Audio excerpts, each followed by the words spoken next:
willkommen zu Auf Hoch 2 Dialog und heute befinde ich mich in Leipzig, um Super 8 Liebhaber Heiko Krüger zu treffen. Heiko hat ja seit 2021 einen YouTube-Kanal zum Thema Super 8, aber da kommt nichts mehr. Und warum das so ist, das möchte ich von Heiko jetzt gerne wissen. Hallo Heiko, danke dafür, dass du dir die Zeit nimmst für das Interview. Sehr gerne, Johann. Mit dem Super 8 Kanal hast du ja im April 2021 das erste Video auf YouTube hochgeladen und kurz darauf richtig loszulegen. Das heißt, Korrekt. Du hast innerhalb von 15 Monaten 46 YouTube-Videos produziert. Das ist ja der Hammer. Und zum Teil waren das ja 2 bis 3 Stück pro Woche. Mhm. Also wie kam das zustande und dann gleich noch mit so einem Werf? Ja, da muss ich ein bisschen weiter ausholen. Es ist ja nicht im Prinzip wirklich das erste Video gewesen, was ich hochgeladen habe in dieser Zeit. Das ging daher beruflich, hatte ich sehr viel Stress und musste mich da irgendwo abreagieren, quasi wie ein Ventil. Und da hatte ich so die Phase, wo Super 8 nochmal richtig so aufgeploppt ist, wo ich richtig gemerkt habe, irgendwie wie so ein Virus, der lässt sich halt nicht los und das liegt dir, da hast du Ahnung, du hast Connections und alles. Und da habe ich einfach angefangen, nochmal ganz einfach ein paar Videos zu machen, Handy hin, einfach Shot-Einstellung und so wie es ist, dann hochgeladen. Und irgendwie hat mir das dann so viel Energie gegeben, dass ich halt weitergemacht habe. Und das hat sich dann halt, ich will jetzt nicht sagen exzessiv gesteigert, aber... Das heißt also im Endeffekt war das auch für dich so eine Kompensation der Situation, in der du dann gerade gelebt hast. Na, einfach weil ich auch nach wie vor das Interesse hatte zu dem Zeitpunkt, aber das war ja wieder etwas abgeebbt bis zu dem Zeitpunkt.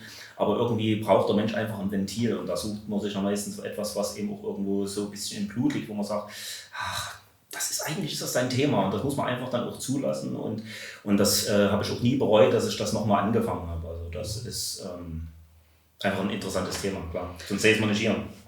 Und warum dann so viele in so kurzer Zeit? Also zu der Zeit war ich dann auch gerade zu Hause und hatte die Zeit, um es mal so auszudrücken, weil ich dann auch gerade, wie gesagt, beruflich dann komplett neu durchgestartet bin und dann dementsprechend die Zeit hatte. Und das war nun gerade die Corona-Zeit auch und das ist ja... Und da überlegt man sich, was machst du jetzt? Und da hatte ich einfach richtig Bock drauf. Und dann kam so eins Puzzlestück zum anderen und gedacht, ach, da hast du das Thema und das Thema. Dann mit vielen anderen, auch wie mit dir, wieder intensiver Kontakt, auch mit anderen aus der Super 8-Szene, wo man gemerkt hat, Mensch, irgendwie ist das schon geil. Und da haben sich immer wieder neue Grundlagen gebildet. Und deswegen wahrscheinlich hat sich das dann bis zu einem gewissen Punkt auch gesteigert. Im Titel deines Kanals steht ja das Original seit 2012. Ja. Also wie kommst du auf diesen Titel auch 2012 dann quasi? Na, ich habe ja im Prinzip mit dem Rainer vom Super 8 Kanal beziehungsweise vom Super 8 Channel 2008, 2009 etwa schon mal gemeinsam auf YouTube was gemacht, also jeder für sich seinen Kanal. Und das waren so die ersten Gehversuche auch bei YouTube, das war damals noch recht frisch. Und da haben wir halt jeder so schon mal die ersten Videos gemacht. Aber irgendwann war dann mal ein Punkt, da gab es mal so ein Problem, dass viele Videos auf YouTube gesperrt wurden aufgrund von Urheberrecht. Und man hat ja, wenn man ehrlich ist, geht man manchmal ein bisschen blauäugig ran. Und da haben wir dann irgendwann gesagt, nee, das geht einfach nicht mehr und haben viele Videos auch gelöscht. Und dementsprechend den Kanal gibt es wirklich schon seit 2012, aber da waren keine Videos mehr online. Das ist sehr bedauerlich. Ich weiß nicht, 2, 3 Videos sind noch von damals, habe ich wieder neu hochgeladen. Das ist das mit Kampf der Welten zum Beispiel, das ist noch damals aus der Phase. Oder auch, wo ich mit Rainer ein Interview gemacht habe. Oder so. Also so 2, 3 Sachen sind noch da. Leider ist mir damals, wo ich das auf einer Festplatte zwischengespeichert habe, die ist mir leider kaputt gegangen und dementsprechend... Okay. Ja, wenn man vorausschauen könnte, würde man auf das Lotto spielen. Also von daher... Mit deinen Videos haben wir ja auch deine Sammlung wachsen sehen. Das geht ja einher. Ja. Bist du mit einem kürzeren Beitrag ziemlich genau ein Jahr nach dem Start des Kanals gezeigt hast, dass von deiner Sammlung kaum noch was vorhanden ist. Was ist passiert? Da sind wir wieder an dem Punkt, dass man sich irgendwann mal entscheiden muss, wo die Prioritäten liegen. Und nachdem sich das bei mir beruflich auch alles eingepegelt hat, war schon irgendwann ein Punkt, dass ich gesagt habe, Super 8-Film nach wie vor interessant, aber auch schon immer war eine zweite große Leidenschaft von mir die Musik und also mit echten Instrumenten. Das eine oder andere sieht man vielleicht hier im Hintergrund und da habe ich einfach gesagt, das eine wie das andere kostet Zeit und auch Geld, wenn man es intensiv betreibt. Und da habe ich meine Prioritäten halt anders gesteckt, was nicht heißt, dass ich das nicht mehr mag. Und da habe ich halt gesagt, wenn du Hunderte von Euro im Regal stehen hast, ist das ja doch irgendwo eine gewisse Art immer auch von totem Kapital, egal um was es geht. Und da habe ich einfach gesagt, hier, dann soll jemand damit glücklich werden, der auch das mehr schätzt als ich dann in dem Moment, wo ich meine Prioritäten überdacht habe. Und die Titel, die ich behalten habe, sind wirklich die, wo ich schon immer was damit verbinde. Und lieber eine kleine Auswahl, denn das macht ja nicht die Leidenschaft aus, 5000 Titel zu haben oder 10, sondern dass man dabei ist. Also du hast noch Super 8 Filme? Ja, also ich habe 5, 6 Titel. Mein absoluter Klassiker ist Mein Name ist Nobody. Den habe ich seit aus der Anfangsphase 2007, 2008, wo ich angefangen habe mit Super 8, weil das eine Aquakopie ist und das ist für mich einfach ein toller Titel und der macht Spaß und der hat mich überhaupt zu Super 8 gebracht. Also das muss ich jetzt auch mal noch dazu sagen. Und, ja. Genau, also das ist ja nicht das, also das impliziert ja auch, dass es nicht das erste Mal ist, dass du mit Super 8 angefangen hast zu sammeln und auch nicht das erste Mal, dass du deine Super 8 Sammlung abgestoßen hast wieder. Richtig, also ich würde es nicht direkt als abstoßen, sondern mehr als Weitergabe in andere Sammlerhände bezeichnen. Kommt am Endeffekt aufs Gleiche raus, aber für mich war es halt immer, wie wir vorhin schon gesagt haben, also für mich ist das irgendwie ein Hobby oder irgendwas, wo man sucht immer so eine Kompensation für etwas, für einen Alltag oder für 1000 andere Sachen. Und ich hatte in meinem ersten Sammlerleben familiär gab es für mich einen großen Schicksalsschlag und das war für mich ein positiver Weg, damit umzugehen und das hat zwar nichts damit an sich zu tun, aber einfach sich was zu suchen, wo man umgeht, wo man sich ausleben kann.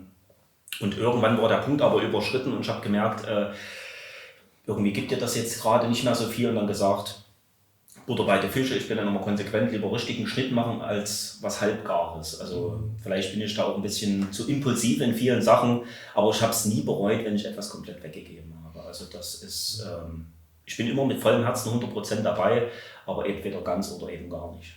Wann hast du denn begonnen, Interesse an Super 8 zu entwickeln? Es ist eigentlich schon in frühester Kindheit. Also ich bin ja nun in der DDR geboren, in der ehemaligen. Und mein Opa hatte das große Glück, dass er Beziehungen hatte und dadurch auch schon eine Super 8-Kamera und im Prinzip auch schon privat gefilmt hat. Und deswegen gibt es selbst von mir noch Aufnahmen, wo ich ja kleiner Sputnik bin. Und da gab es auch schon diese DV-Heimfilme und sowas. Das sind halt so einfach, wenn die Familie mal zu Geburtstagen da war, im Flur Stühle hin, abgehangen, Leinwand hin, einfach ein Tischtuch oder was weiß ich, was greifbar ist. Wer kennt das nicht? Der Projektor angeschmissen, ich glaube Meapta oder so, war eine tschechische Hersteller oder so, schwedischen oder tschechoslowakisch, spielt gar nicht mehr. Und da konnte Normal und Super 8 abspielen und mein Opa hatte diese so kleine DEFA-Filme, die gab es auch als Normal 8 am Anfang und da hat er das da reingeschmissen und da flackerte das so und das hat mich schon in frühester Kindheit geprägt, aber das ist natürlich irgendwann auch erstmal weg. Und dann halt damals mit besagten Schicksalsschlag bin ich irgendwie zu dem Thema gekommen. Ich hatte mir da eine DVD von, ja, mein Name ist Nobody war das, genau. Und da war ein Bonusmaterial, was zur Entstehung der Heimgeschichte drauf und auch Thema Super 8 und die ersten Heimkino-Fassungen und sowas. Und da dachte ich, Mensch, da hat mich das an meine Kindheit erinnert. Und so kam dann eins zum anderen, quasi meine eigene Vergangenheit mit dem Format. Und da habe ich sprichwörtlich Blut geleckt, wie man so schön sagt. Es können noch mehr Details erzählen, aber das würde dann wahrscheinlich sehr aussuchen. Aber so hat es im Grunde angefangen. Kindheitserinnerungen mit wieder aufgreifen von dem Thema. Und ja, 2008 etwa, muss es 7, 8 etwa war das. Okay. Kannst du sagen, dass du Sammelphasen, also du hast vorhin das Wort Sammlerphase benutzt, das Sammlerleben, das erste Sammlerleben. Ja. Das heißt, es gibt mehrere Sammlerleben. Wie viele Sammlerleben hast du denn dann schon so durchlebt? Also im Prinzip ist es also intensiv jetzt 2. Das Faszinierende ist, ich habe mich mit dem Rainer vom Super 8 Channel auch schon oft drüber unterhalten. Er hat ja auch ein erstes richtiges, nicht dass ich ein falsches erstes Sammlerleben hatte, aber du bist ja zum Beispiel mit Rainer eine Generation, die das wirklich so wie bei mir Anfang der 90er die typische Videophase für mich Standard war. Man kannte das gar nicht 4:3 und du hast dich gewundert, warum die halben Gesichter nur trotzdem noch die Schrift vom Film fehlt und sowas. Aber da macht man sich ja keine Platte. Und deswegen, bei mir gab es auch ein erstes Sammlerleben, aber eben auf Grundlage besagter Lebensphase damals. Und das war halt 2007, 8 bis 12, 13 so etwa, wo halt ich diesen YouTube-Kanal gegründet habe damals, wo die ersten Videos kamen. Und ja, Also, und dann war es vorbei und dann. Vorbei war es nie. Also wenn ich ehrlich bin, das hat mich nie wirklich losgelassen. Aber es gibt halt manchmal so Momente, wo du dann sagst, es gibt ja doch in der Szene einige, wo ich sage, Leute, es gibt auch noch außerhalb des Super 8 Kosmos ein Leben und manche betreiben es aber so exzessiv, dass sie keine andere Meinung zulassen. Und da hat man dann, wenn man da nicht sich irgendwie drauf konzentriert, dann schnell mal einen Kanal voll.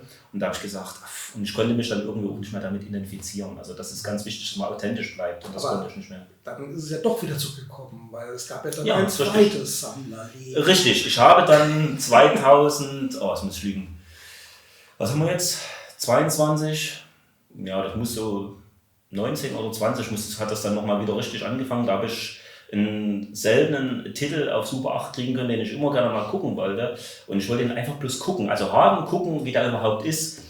Und ja, da fing das dann wieder an. Eigentlich ist es gar nicht so uncool. Also irgendwie hat es ihn dann nochmal so geruppt. Also vielleicht wollte ich einfach wissen, ob es nochmal möglich ist, eine Sammlung aufzubauen. Also das ist vielleicht irgendwie eine Herausforderung.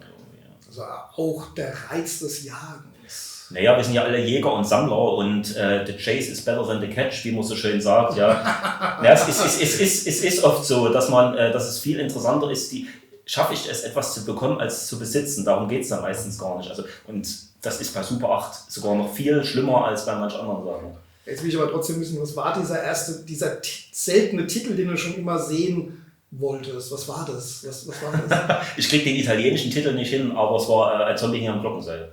Was war denn so deine maximale Filmzahl? Also Titel meinst du jetzt? Ja, die Titel, genau. Was war der Peak? Kannst du das benennen? Also ich sag mal, wenn man das jetzt in Billigregalen rechnet, hatte ich mal 3. Okay. Also relativ voll. Es gibt einige Videos, das siehst du im Hintergrund, die Regale von mir. Ich hatte 2 an der Seite und eine Vitrine, das stand sogar hier damals im Raum. Und das eine war Marketing, da war ich ein großer Fan oder bin es immer noch. Und im mittleren Vitrinenteil hatte ich so ein paar italienische Star Wars Fassungen und so ein paar Figuren, so ein bisschen Deko-mäßig. Und auf der anderen Seite waren dann Piccolo und was weiß ich nicht alles. Also alles, was du dir halt vorstellen kannst. TMV und ja. Hattest du auch damals einen Schwerpunkt beim Sammeln oder ging das querbeet? Also im Prinzip bei Super 8 bist du ja doch limitiert, weil es gerade bei der Schnittfassung ja nur bestimmte Filmanzahl gibt. Aktuelle Produktion in dem Sinn kriegst du ja nicht. Also du musst ja grundsätzlich erst einmal affin damit sein, dass du dieses Filmangebot magst. Aber grundsätzlich querbeet. Am liebsten natürlich favorisiert Bud Spencer, Terence Hill. Das ist so eine große Leidenschaft, weil da kommt niemand wirklich zu Schaden. Du siehst kein Blut, du kannst es immer wieder gucken. Es ist zeitlos, die Musik und gerade auf Super 8 hat das halt noch so einen Flair, wenn du einen Film guckst aus der Zeit, wo der noch im Kino lief. Und das ist bei Super 8 ja möglich, weil das ja in der Regel der Fälle die Erstausgaben sind. Und das hat mich immer gereizt, wie so eine Berührungsreliquie, wenn ich das mal so beschreiben darf. Ja, das ist für mich wie wenn du in eine alte Burg gehst und du weißt, okay, auf diesem Thron hat vor 1000 Jahren Karl der Große gesessen. Das ist einfach so, da muss nicht gläubig sein, um irgendwie damit eine Affinität zu entwickeln. Das ist schon ziemlich cool. Und bei Super 8 ist es wie mit Schallplatten. Also du hast halt wirklich eine akustische wie optische Zeitreise. Das ist schon, ja. Und neben dem Zombie am Glockenseil gibt es noch irgendeinen Titel, wo du sagst, das war immer für mich was ganz Besonderes. Du hast vorhin auch den Nobody erwähnt. Sind es dann die beiden oder würdest du sagen, es gibt noch irgendwas, was du sagst, das war schon was ganz Besonderes? Also viele würden jetzt vielleicht erwähnen Zombie von George Romero, aber der ist cool auf Super 8, keine Frage, aber für mich war es zum Beispiel eher so ein Titel wie Zwei Schlitzohren in der gelben Hölle. Das ist eine dreiteilige Schnittfassung, so im Bud Spencer, Terence Hill Stil mit Bret Harris und Antonio Sobota, wenn ich es jetzt richtig ausspreche, bin ich ganz sicher.